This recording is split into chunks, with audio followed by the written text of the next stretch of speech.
Hopefully I'll get this TBR read, and what more could you want in a summer romance? And hating it, and yes, give me the cowboy romance smut. Sharing one bed, so spicy!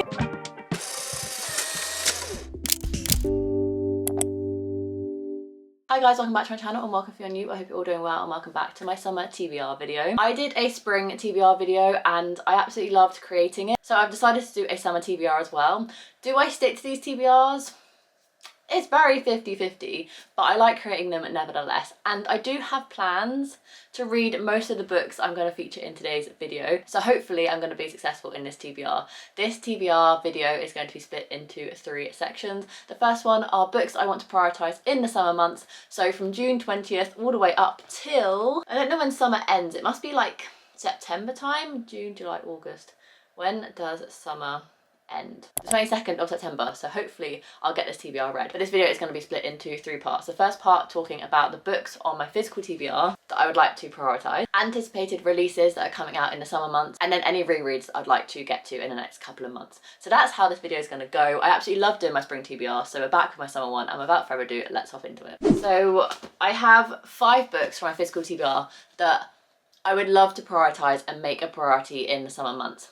I would love to get to all my physical TBR. There are a lot of books on my physical TBR that are like screaming summer, but I've only pulled out 5 because otherwise if I make this TBR too long, I'm never going to accomplish it. So I need to be a little bit kinder to myself and actually make it kind of doable. So I pulled out 5 that I do really want to prioritise, and luckily some of them have made a Magical Hopathon TBR video. Insert tangent here. If you didn't know, I'm hosting round 4 of the Magical Hopathon, which is a Disney Parks and Resorts inspired readathon that I host every so often. At the minute it's been annually, so make sure to subscribe so you don't miss any future announcements. But I've just announced round 4, which will be the entirety of July, and we're going back to Walt Disney World and we're hopping between all the parks in Walt Disney World. So if you're a fan of Disney and reading and books, then make sure you check out the announcement video down below. But tangent aside, some of these books have made a Magical Hopathon TBR, which will be coming very soon as you're watching this, so stay tuned for that. So hopefully, I have high hopes I'm going to be able to complete at least this portion of my TBR. My anticipated releases, maybe not so much, but we'll just have to wait and see. So the books I pulled off my physical TBR that I do really want to prioritise in the months of summer, July, August and September. The first one being A Funny Story by Emily Henry. If you've been following my channel for a while, you know I didn't used to be a fan of Emily Henry. And then when she released Happy Place last year, I kind of fell in love with it because it had fake dating in it, and I kind of made a self-discovery that maybe I judged Emily Henry a little too quickly after only reading one of her books, Beach Read, and hating it. Eek. And I judged her a little bit too quickly, so I decided just to avoid all her books forever.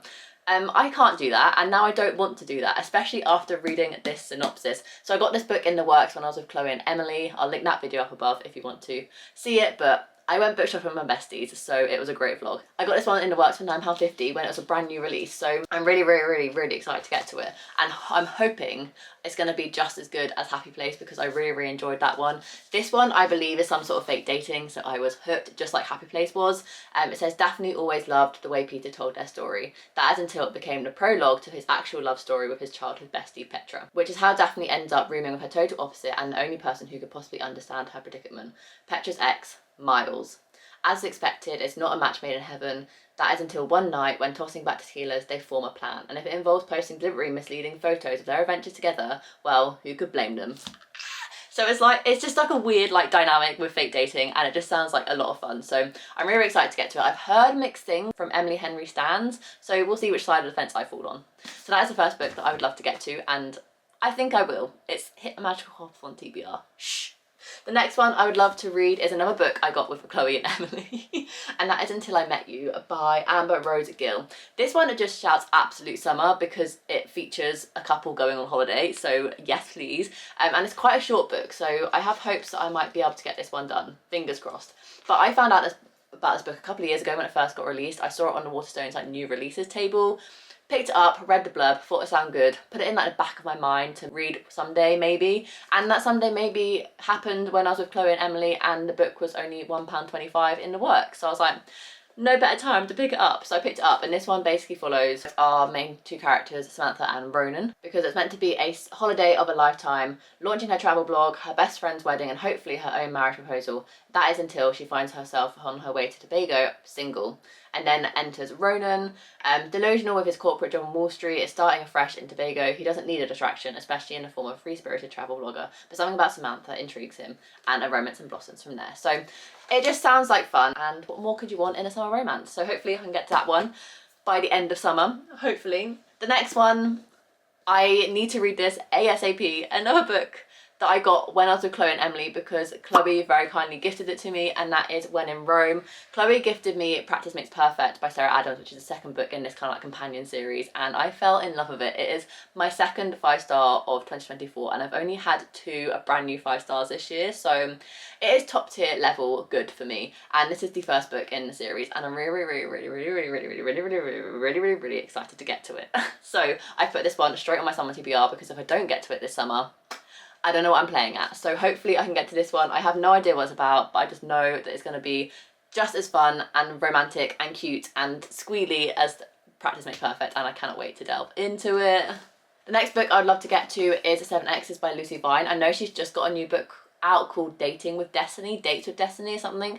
That one doesn't sound as intriguing to me, but this one sounds really good to me. This is basically about our main character Ether. Is fed up with dating. She is just so over it, and as she's, I think, commuting home from work, she finds a magazine from the noughties with a headline basically saying that there are 7 people a woman will date before finding the one: the first love, the work mistake, the friend with benefits, the overlap, the mischance, the bastard, and the serious one.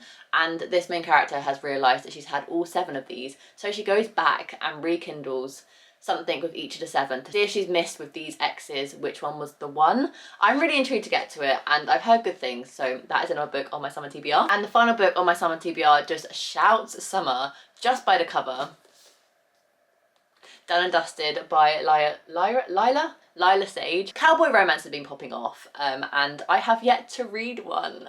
I have Flawless by Elsie Silver on my Kindle, which I have yet to pick up, but this is the cowboy romance that I have physically on my TBR, and I'm just really excited to get to it because, like, when the sun is shining and it's hot weather outside, I think this book will be the ideal book to read.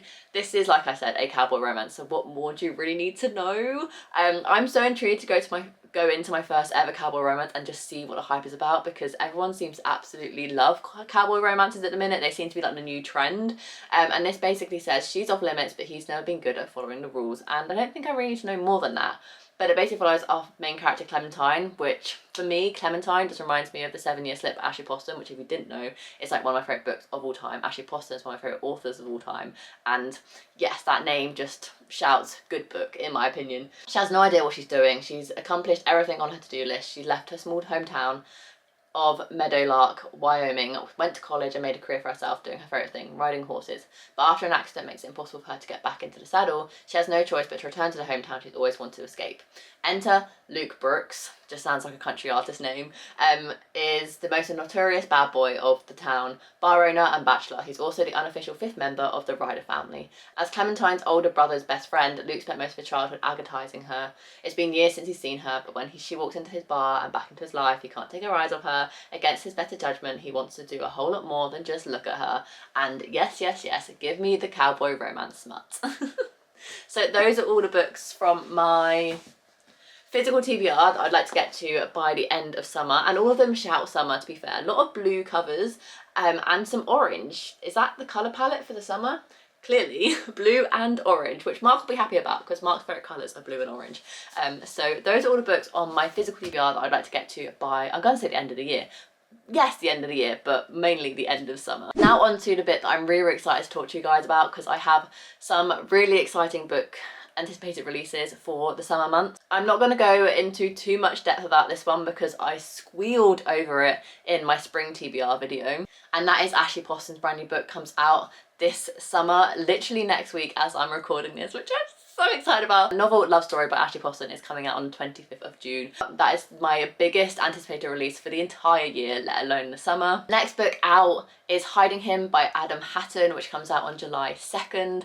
If you weren't aware, Adam Hattan is a UK Disney vlogger. He has done so much in his career. I started following him when he was still doing Disney college programs. I think he's done 3 Disney college programs, all going out there for a year working in Epcot. If you know, you know. And I've been following him for so long now. I am obsessed with his channel.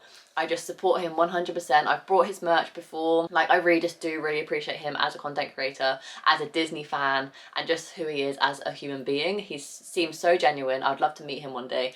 But he's gone on a whole entire journey of self-publishing his first LGBTQ YA novel called Hiding Him, which is about, one character's called Cam, I can't remember what the other character is called, but he's done a whole vlog series on his channel, I'll link it down below, of going through the process of self-publishing this book, and it comes out on July 2nd. I've pre-ordered it on my Kindle because I'm trying to minimise the amount of books I physically own now that I have a Kindle because of preparing for the future. If you know, you know. So I've pre-ordered it on my Kindle. I cannot wait to read it. It'll be one of the very few YAs I do read this year, but I just want to support him as an author, an up-and-coming author, just a Disney content creator, just as a human being, because he just seems so genuine. So I'm really, really excited for that book release. If you didn't know it was out, then maybe you want to go check it out and see if it's something you're interested in. But it sounds so cute and wholesome, and I'm really, really excited to read it. Coming out very shortly after is on July 4th is Love Story by Lindsay Kelk. Lindsay Kelk has another new book out. She's pumping them out just like Paige Toon, and I cannot keep up. Unfortunately, I won't read this book by the time I go to her book event. So if you weren't aware, she's hosting a book event in London in Waterstones Piccadilly with Giovanna Fletcher and Paige Toon, my like three favourite authors in one room again. I've only ever gone to one book event before, and that was with Lindsay Kelk, Giovanna Fletcher and Paige Toon. And I'm so excited to see all 3 of them back together again. I'm so excited. And that event is on the release day for Love Story by Lindsay Kelk.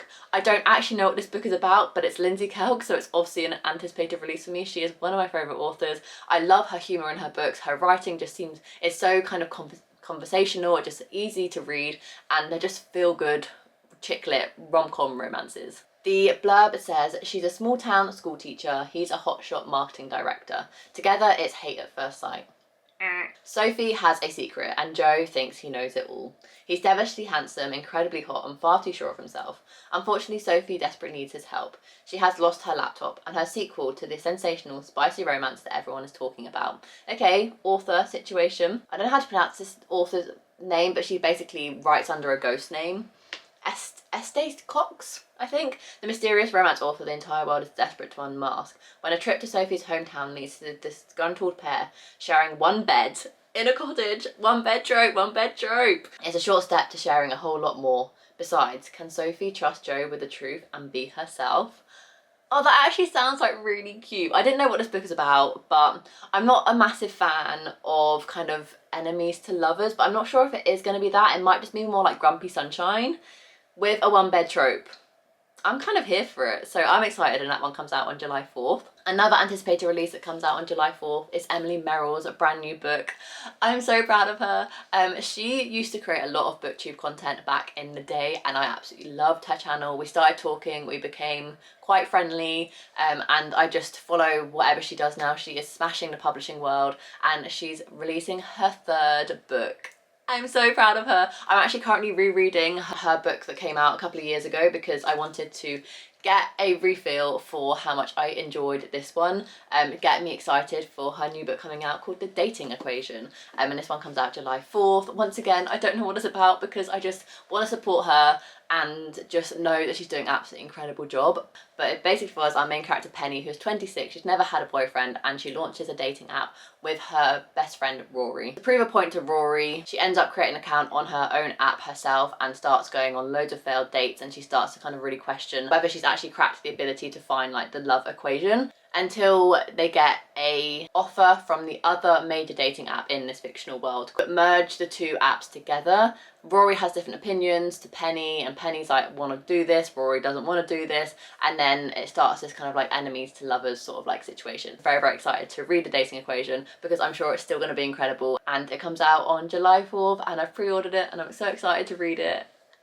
And finally, the last book that comes out this summer that I'm really, really excited for, because I absolutely loved the first book in this series, have yet to read the second one, but I'm sure I'll get around to it before the third one comes out at the end of August. This book comes out on August 27th, and that is Daydream by Hannah Grace. This is the third book in the Icebreaker kind of companion romance series, with Icebreaker being the first one, Wildfire being the second, and Daydreamer being the third one. I'm not sure if it's the last one or not, but it's another Maple Hills kind of companion book, and I'm so excited to read it. I gave Icebreaker 5 stars when I read it. Like I said, I have yet to read Wildfire, but I'm hoping to read it this week.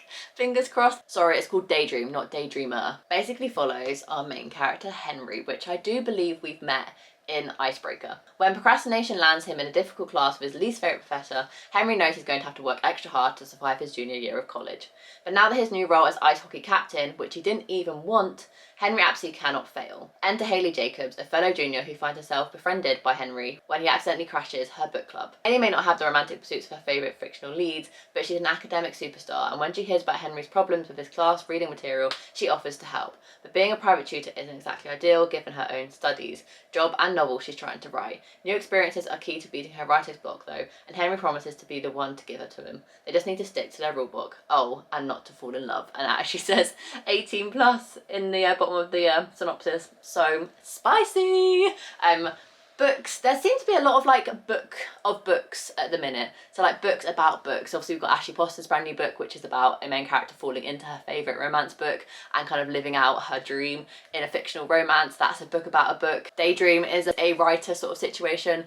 Lindsay Kelk's brand new book, Love Story, is a writer situation. So we seem to have a lot of books about books at the minute, which I am not complaining about. So those are all my anticipated releases for the summer. Quite a few of them. I'm not sure I'm going to get around to all of them this summer, but we shall see. Hopefully I can get to most of them because I am excited about every single one of them, and all of them kind of shout summer, especially like Love Story and Dating Equation and novel Love Story. I definitely feel like I'm burning myself out with rereads at the minute, so I only have one book on my summer TBR in terms of rereads, and that is my all-time favourite book. If you've been following my channel for a while, you'll know what that book is before I even have to say the title. And that is Olive. I didn't reread it last year. It's the first time since reading it for the first time in 2020 that I didn't reread it in 2023. I got about halfway through it, and it makes me so sad that I didn't get around to completing my reread because I was adding more tabs to it. Kind of imagine this being like an English textbook, and every time you go and reread it, you add something new to the text. That was what I was hoping to do, but I failed at it. It's already fully tabbed up, it's already fully written in, but I just wanted each year to go in and add new things to it as I grow older and learn more things and understand my body more and understand what I want in life more. I just feel like this book will be such a Bible that I have all my thoughts and feelings regarding the subject topic of children and being child free and then wanting children and just growing up and being in your late 20s to early 30s about a group of friends. And this is my favourite book of all time. I was meant to reread it last year. I didn't end up rereading it last year because I hit a massive reading slump and just never got around to it. And that needs to change. I need to pick up where I left off, probably end up starting from the beginning, not gonna lie, and reread it for the 4th time this year. 2020, 2021, 2022, yeah, 4th time this year, 2024, because I didn't read it last year. I won't count my halfway mark as a read because it's been too long now. It's been too long. But if you didn't know, this book basically follows our main character, Olive, who is really struggling to come to terms with the fact that her friendship group that she's had for ages start to move on and develop their own lives without her. She's very much feeling very stagnant. Her boyfriend for 9 years had just broken up with her, but her other 3 friends, one of them has 2 kids and a husband and has moved to the suburbs, and another one is like really successful in her career, and another one is really struggling with IVF treatment. And Olive kind of goes through the self-discovery of what she really wants in life, and she kind of realizes that she doesn't want kids, and that leaves her feeling very lonely because all her friends are trying to conceive or have kids already, and she's really struggling with this debate in her mind of wanting to stay in touch with her friends, wanting to stay connected and well versed in their lives, but really struggling to come to terms with not wanting kids herself and choosing the option of being child free. And I absolutely love the discussion of society's pressure of having kids and when to have kids and all this sort of stuff. I love the discussions that Emma Gannon does in this book, and I absolutely just adore this book.